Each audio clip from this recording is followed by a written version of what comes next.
Good morning, everybody. Oh, I love that response already. God, you're winning over the 9 o'clock. Mostly what I get back, definitely by the end. If we haven't met, my name's Ben. It's great to be here. It's amazing to be able to gather together to sing and to go through our next part of this series, Too Good to Miss. And I recognise some new faces this morning, so if it is your first time, I just want to extend a special welcome to you. And although you might be coming into this series kind of halfway through, this should all make sense to you, and it should be easy enough to follow along. But if you want to go back, everything's recorded and online. So I want to say a special welcome to you if it's your first time. Everything that we do here is with you in mind, so I'd love to chat to you at the end of this. Now, I pitched this series, Too Good to Miss, right at the start of 2026 to kick off the year in January, to help us live with fewer regrets, right? Because we believe some things in life are too good to miss. Now, I pitched this series. This one resonates with me because I don't know about you, but I really struggle with FOMO. Are you familiar with this term, FOMO? I have this fear of missing out. For me, this plays out at its most unhealthy when my friends are on the golf course and I'm not. I honestly, I have to text for constant updates, like, how did you get on here? How did you get on here? In fact, yesterday, on Saturday, I ended up tracking my friends round live as they were. How sad is that? It's because I live with this fear of missing out. But the reality is in life that we all miss out, right? We all miss out and on some things that are super important, like golf, and some things maybe less so important. But that's why we wanted to kick this year off with this series, just because we want 2026 to be a year where we don't miss out. We want to get these things right. We want to live life to the fullest. So we kicked off in week 1. I'm going to do a quick recap. Did you drop that, Jez? You can get that if you need. Don't know if we call that, but Jez dropped his glasses case there, and it distracted me. But sorry. This is why I'm not given a microphone often, because I just can't focus. But what I was saying is that I'm going to just recap as quickly, and then I'm going to move on to the next part. So Steve spoke on week 1 about why we miss out on things. And he said we miss out when we're deceived, distracted, and disobedient. And that's why he's the senior leader here, because he got 3 points that all began with D. He's such a special man. And then he did the week after, he spoke about the first thing that we believe is too good to miss. We don't want you to miss Jesus. Hopefully that came as no surprise to you as you are sat in church. But we believe that Jesus makes life better and makes us better at life. And Steve encouraged us not to live a life filled with more religion, but to be impacted by the teachings of Jesus, which leads us on to the next thing that I believe is too good to miss. And if we address this, I believe that we will live with fewer regrets. So the first thing, don't miss Jesus. The second thing, don't miss family. Don't miss family. Now, I want to just precursor all of this, as I know that some of you, as soon as I mention that word family, you take a sharp intake of breath. Some of you, I say family, and you think, maybe you think of kids, and you go, or maybe you think of your relationship with your parents, and you go, I'm aware that this might make you uncomfortable. It might even make you zone out. It might make you disengage. And because I don't know your story, I don't know the complexity of your relationships. And if I did, maybe I wouldn't be suggesting what I'm about to suggest. Now, in a sense, you are correct. I don't know your story. I don't know your history. I don't know your past. I don't know all the details about what's gone on in your life. But Jesus does. And to be honest, with the work that I do here at the Forge, I've worked for the Forge now for 8 years, and I've walked through some pretty broken, messed up family situations with people. And in my job outside of the Forge, me and my wife, Kat here, we foster children. And if I could tell you some of the stories that we hear and that we walk through with people, you would be horrified. You would be horrified. And all that is to say is that I think I'm largely unshockable now due to the nature of what I do inside and outside of my role here, but also because I'm not naive to the sensitivity of this topic, right? I'm not naive to it. So family is often the most difficult part of life, but it's also the most rewarding. And that's why it's too good to miss. And one of the reasons why this has been on my heart to speak about, and some of you will know this, but that family is too good to miss. Last year, I've been walking through this cancer battle with my mum, right? So last year she got diagnosed with cancer. And it's just brought to light the time that we have left together, you know? It's too good to miss. Last year, some friends and I that are part of the Forge, we walked 30 miles. We did a sponsored walk to try and raise money for our friends. Their daughter has cancer. They'd tell you the same, that family is too good to miss. Steve spoke last week, I think, about his granddaughter's first steps. Too good to miss. And maybe for you it's not a memory of kids, but maybe it's of a relationship, of a great day with a family member. For me, it's my wedding day. Like, I just wanted to remember that so clearly and capture every moment. I love the bit, I'm a big fan of The American Office, and you know, when Jim and Pam are encouraged to take mental snapshots, it's because family is too good to miss. I remember digging a pond with my granddad, and we built like this pond, and we built this like deck area for him to sit, and it's still called Ben's Corner to this day. And I have such fond memories of that, and we spoke in ways that we've never spoken to each other before about things that we've never spoken about before, because family is too good to miss. And my sister just had a baby yesterday. Yes, I think that deserves a whoop. Was it yesterday or the day before? £9 this thing was. £9. Absolutely gorgeous little thing, but she lives up kind of Leeds, Bradford way, and I can't be there. It's not convenient for me to be there. I want to be involved in my nephew's life. I want to be there because family is too good to miss, and that's why we foster children. I've spoken about this before, but we believe that every child deserves to be loved and cared for and given this opportunity to be in a family, because family is too good to miss. Don't miss family. It's too good to miss. And I know it's not an emotionally neutral topic. I feel the tension in the room. But family is often the most difficult part of life, but it's also the most rewarding, right? Family is often the most difficult part of life, but also the most rewarding. It brings the most joy, it brings the most complexity and potential. It has the potential to be the biggest source of hurt. Now, you might be wondering what makes me qualified to speak on this topic. Well, Steve is away and he asked me. So there's that. But no, so this is my family. I've spoken a little bit about them. So as you look at the screen, on the right at the back is my older brother. We're all struggling hair-wise, guys. It's genetic. It is coming for me. That's why I'm always in a hat, but I'm clinging on for dear life today. And then my younger brother is next to him on the left, and then my sister's kind of in the middle there, who's just had her baby, and this is all of us. And for eagle-eyed viewers of you might have spotted me in the very first shot of the VT intro. I don't know if you've spotted me, but this is my dad, right?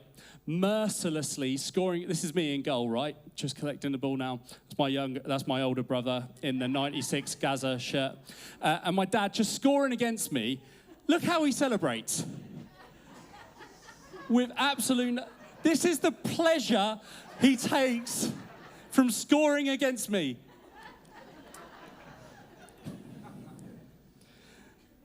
Now, there's something about my family that I want you to know. It's probably something that you already know, in truth. And it's something that I probably share, a truth that I probably share with you and your family. See, the truth in my family, and again, you probably already know this, but I'm going to say it out loud, is no one in my family is as smart as me. No one in my family is as smart as me, and no one in your family is as smart as you, right? If only they took your advice, if only they listened to you, if only they did what you said, then their lives would be better, right? And I know I'm not perfect, but I'm closer than they are. Do you ever get guilt? Are you guilty of feeling like this? Of course, I'm joking, but I think we're all guilty of feeling like this. Now, I'm speaking to two sets of people today, and I want us to remember this kind of scale throughout today. As it relates to family, some of you still have an opportunity for ideal. You'll have the first marriage, and it will last. And you'll have children, and they'll grow up to be Christians. And those children will marry beautiful other Christians and make beautiful babies, and they'll be Christians, and you'll have this ideal life. That's worth aiming for. That is worth fighting for. That's what you want to pray for your kids for. That's what you want to aim towards. But for others today, ideal is out of reach. Maybe your first marriage has already failed, or you tried to have kids and you couldn't, or family isn't even on your radar because your family hurt you so much. The idea of inflicting that on another person fills you with dread and makes you not want to do it. You're faced with real. And it's not your fault, or maybe it's a bit your fault, but maybe it's nobody's fault. But life happened and your dreams haven't worked out as you thought they would. You hoped for ideal, you prayed for ideal, but the dream didn't become a reality. And maybe it can't become a reality, or not the version that you've hoped for. It got me thinking about what some ideal examples are of family. So I looked to TV. Are these guys an ideal family? Perhaps not. What about these guys? I love this show. I've often been told that I am personality-wise a mix of Cam and Phil. And if you watch that show, yeah. What about these guys? I don't know if you saw the recent special that they did, but these kids are adults and it's absolutely terrifying. I'm not so familiar with these guys, but I know that some people, I heard a groan, and yeah. And then this is one of my favourite families. So anybody a big fan of that? That's This Is Us, yeah. 2, brilliant. Good reference, Ben, well done.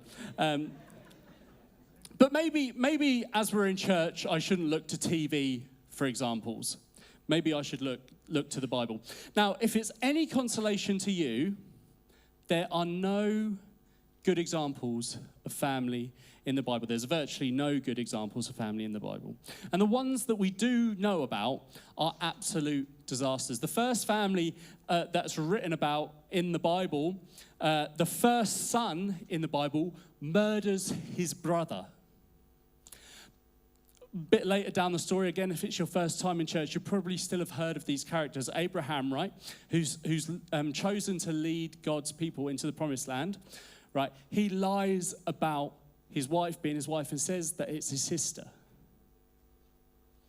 Joseph was sold into slavery by his brothers.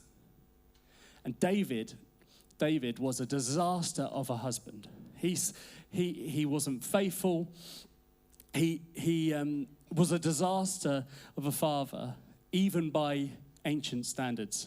So here's a comfort to you. If your family is dysfunctional, congratulations. You have a biblical family. If your family is dysfunctional, you have a biblical family. But then came Jesus, and he changed everything, and he modeled a new way of doing things. He modeled a new way of doing family. He was so countercultural.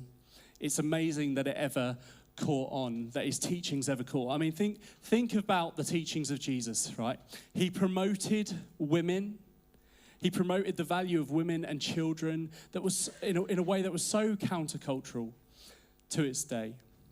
He held husbands, he held men generally to a much higher standard than tradition did. He taught us to love your neighbor, to forgive those that wrong you. These are the teachings of Jesus. He pointed towards an ideal, but he took into account and never shied away from what was real. He pointed towards ideal and never shied away from what was real. He never shied away from the reality of the mess and reality of people's lives, their lived experiences and their limited options in some cases. He never ducked away or shied away from what is real. He never backs away from your people's lived experiences. Some of which are self-imposed problems, some of which you have no control over. He pointed people towards ideal, but he was not idealistic. He pointed towards ideal while embracing real. He modeled ideals, but embraced the reality going on in people's lives. And that's why John, one of the people closest to Jesus, he describes Jesus in this way. He says that Jesus is full of grace and truth. Full of grace and truth. Now, in my Bible reading plan this week, I do the Bible in a year, and this year I'm doing the Nicky Gumbel one again. And it gave this example, and I don't know if you're following along in the Bible in a year, so hopefully I don't butcher this story too much. But Nicky Gumbel shares this story of two people that became friends in school. They went through school and university together and became great friends. But after university, their lives went in a different direction. And one became a judge, and the other went on to a life of crime. And one day, the criminal gets caught and ends up in front of the judge that's his friend. And his friend, the judge, recognizes him, and the man admits he's done wrong. But the judge is in this predicament, and in some ways, it's the same predicament that God faces with us. How do I act with justice and show mercy? How do I deliver the truth that's needed in this person's life, yet give them the grace that I want to because I love them so much? So the judge fines him for the crime that he's committed. That's truth. That's justice. But then he writes a check for the amount and gives it to his friend to pay the charge. That's grace. That's mercy. That's sacrifice. And that is what Jesus has done in all of our lives. He is the perfect illustration of truth and grace. These things aren't mutually exclusive. So often a criticism of the church, our church, but also the wider church, is that either you preach too much grace that's not rooted in enough truth. You're too forgiving, you're too accepting, you're too gracious, or you're too truth-based. You know, you should just love everyone, come as you are.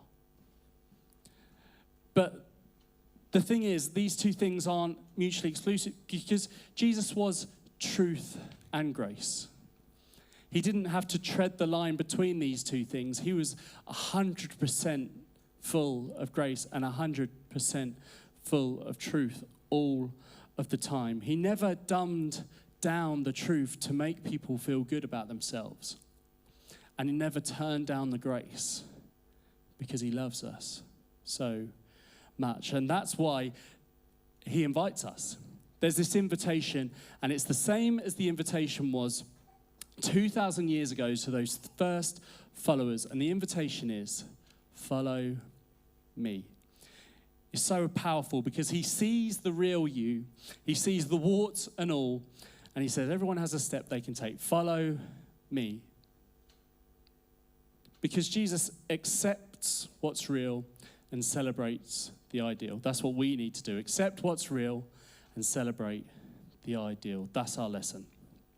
Accept what's real in terms of our circumstances so that we're not judgmental.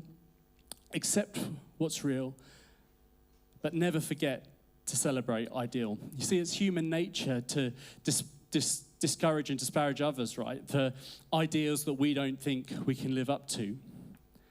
The temptation is that when we see someone else's dream that we can't live up to, or even our own dreams, we just decide that it was a rubbish dream to begin with. I remember a conversation with my friend Lois, who's clicking through the visuals at the back there. Right at the start of the year, Happy New Year, Lois. I said, you haven't set any stupid fitness goals for the year, have you? You see how negative that is? I'm automatically discouraging her because I'm not living up to the ideals that I want to in my own life. Does that make sense? Have you ever been guilty of that? It's human nature that we lower our expectations and decide that I was wrong to want or pray or shoot for that. And Jesus does the opposite. He never lowers the bar on ideal. Yet at the same time, he never judges people because of their reality, their mess, even when sometimes it's their own fault. It's a tension, but it's a healthy one. There are some great examples of this in the Gospels, which are the account of Jesus' life. And even if it's your first time in church, you'll have probably heard the story of the woman that's caught in adultery. And I don't know what it looks like to be caught in the act of adultery, but it's just not lost on me. Caught in the act. Caught in the act of adultery. What does that mean? Like, what? The shame, the hurt. And the Pharisees, the teachers of the law, they're trying to trap Jesus because you don't get a more straightforward case than a woman being caught in the act of adultery, right? So they're trying to catch him out. They bring this woman before Jesus. And Jesus knew that her marriage would never be ideal, that her life would never be ideal. And some of you will know the story, but Jesus, the accusers are ready to stone this woman. Her sentence was death, right? So, but Jesus gets down, he stoops down, and he writes in the sand. We don't know what he writes in the sand, but he says, let he who is without sin cast the first stone. And one by one, they leave. And Jesus stands up, and this is where we pick up the story. He goes, woman, where are they? Has no one condemned you? The people that have sentenced you to death, where are they? Where have they gone?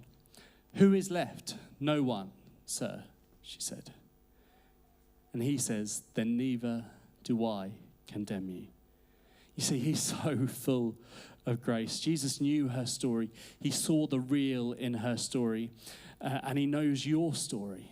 Yet he's also so full of truth, because this is what he says next. Now go and leave your life of sin. Jesus is telling her, it's not too late. You don't have to live this way. Don't fall for the lie that this is how it's always going to be. Don't fall for the lie that you will be this way forever. Don't wear this label.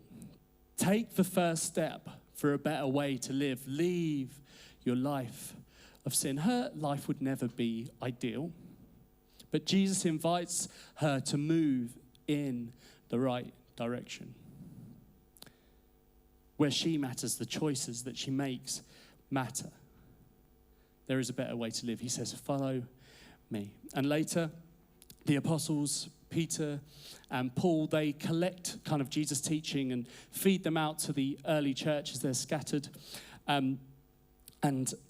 If you're a Jesus follower this morning, this is for you. This is where you need to lean in, because this is teachings in light of what we believe about Jesus. And if you're not, if you don't believe this morning, that's cool. But I would also encourage you to apply this to your own life, because I think it's really going to help us not to miss out on family. What does don't miss family look like in light of the teachings of Jesus. And Paul writes this in Ephesians. He says, submit to one another out of reverence for Christ. This is in the context of marriage, but it can apply to our families too. This is mutual submission, right? This is doing for others as what's best for you. It's saying place others above yourself. It's putting yourself in a position where you put others first, just as Jesus did, just to consider the needs of others above ourselves. We're to die to ourselves so that someone else can live. And I've heard it said like this, that New Testament marriage is a submission competition. And you're probably thinking, they don't deserve it. Well, what would this look like in your family situation? What would it look like if your family relationships were a submission competition? But Ben, they don't deserve it. They don't deserve it. Well, you're not doing it out of reverence for them. The verse doesn't say submit to one each other out of reverence for them. You're doing it for Christ. Submit yourselves to one another out of reverence for Christ, because you're doing to others what Jesus has done for us. Now, the second statement I want us to consider is also from Paul in his letters to the church in Rome.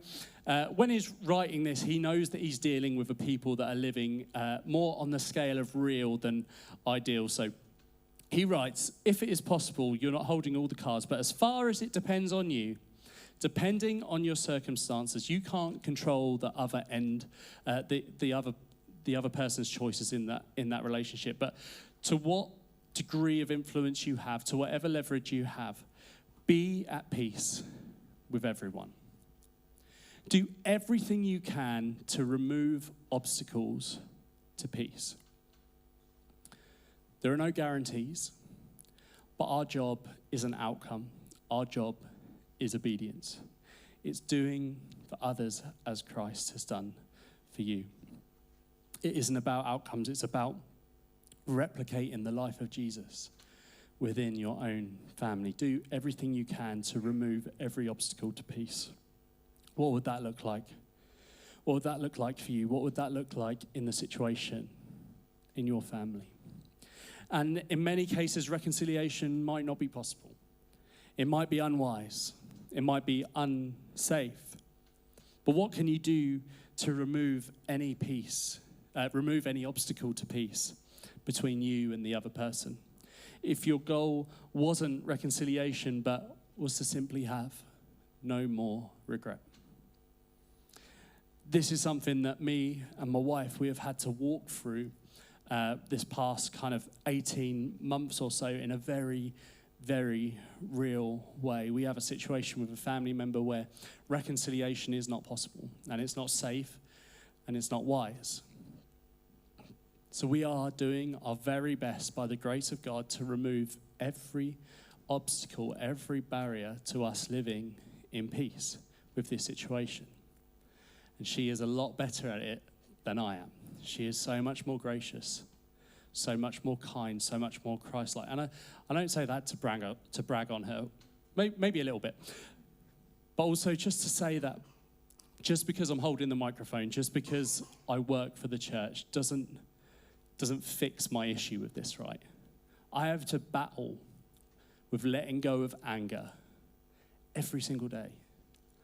I have to battle with the unforgiveness in my heart every single day. And by the grace of God, we get through it. But for me, forgiveness, peace, it wasn't like a, God, I forgive them now, can you give me peace? It doesn't work like that. For me, it's been a every single day thing, and by his grace, we get there. Can you say that I've done everything I possibly can do? Can you say that you've built your side of the bridge? Jesus, the outcome is in your hands. What would that require? Don't miss the opportunity, because something that you do could unlock something in somebody else. And Jesus made the first move for us, so we can make the first move for others. There's normally something we can do. There might be someone sat here, or maybe someone who's watching online that needed to hear this message, needed to action this message because you've been holding back. And you might say, Ben, it's just so complicated. Ben, it's just so complicated. And you know what? It is. It is complicated. But then also, it really isn't. Because for some of you, it's a case of stopping by somewhere on your way home. For some of you, it's sending a text. For some of you, making a phone call. One of the steps that I took this year to not miss family was I just put some really strict screen time limits on my phone usage so that I wasn't flicking through Instagram when I should be spending time with my kids. I don't know if you've been beside a dying family member, but doesn't stuff just become less complicated at that point?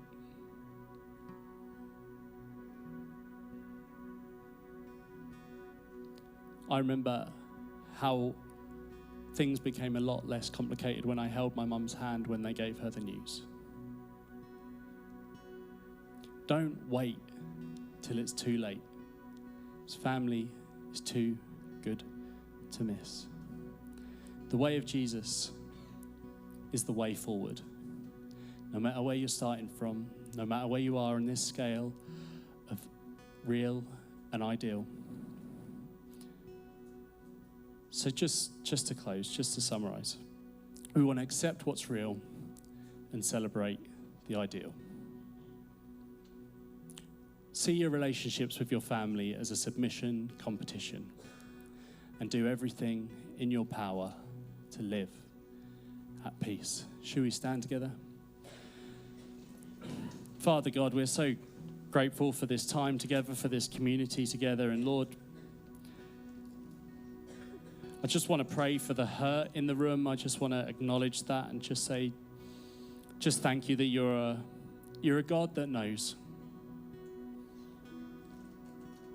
You're a God that knows, but also understands. God, will you guide us? Will you strengthen us? Jesus, thank you that you are enough. No matter the emotions that this has caused or stirred up within us, that you are enough. You are all that we need. You are all sufficient. Thank you that you are truth and you are grace. Help us to lean into your truth, the truth that you have for us, however hard it is to hear. By your grace, help us to be transformed and changed. Reveal yourself to us, Jesus. In your precious name, amen.